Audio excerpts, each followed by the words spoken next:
A familiar face at breakfast for more than a century will soon be a thing of the past. Quaker Oats, which is owned by Pepsi, announcing that they're getting rid of the 130-year-old Aunt Jemima brand, famous for pancake mixes, maple syrup, and other breakfast foods. Aunt Jemima buckwheat pancakes.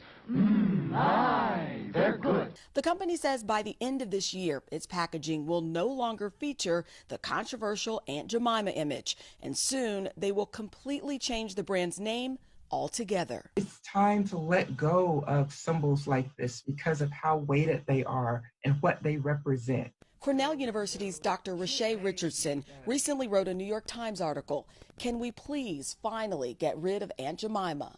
Children, going with their parents to the grocery store can still see images, this retrograde image of Black womanhood on store shelves.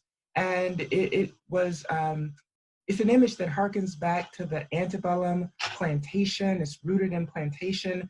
Aunt Jemima is that kind of stereotype that is premised on this idea of Black inferiority and otherness.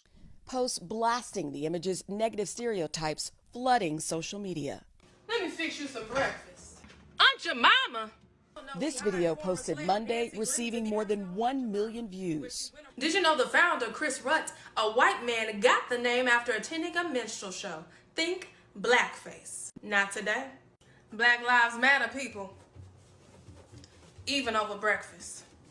In a statement to NBC News, Quaker Oats writing in part, "We recognize Aunt Jemima's origins are based on a racial stereotype. While work has been done over the years to update the brand in a manner intended to be appropriate and respectful, we realize those changes are not enough."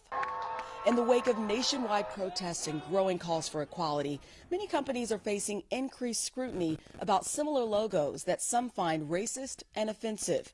Professor Richardson says big brands like NASCAR banning the Confederate flag is a good start, but that there is still plenty of work to do. It is urgent to expunge our public spaces of a lot of these symbols that, for some people are triggering and represent terror and abuse.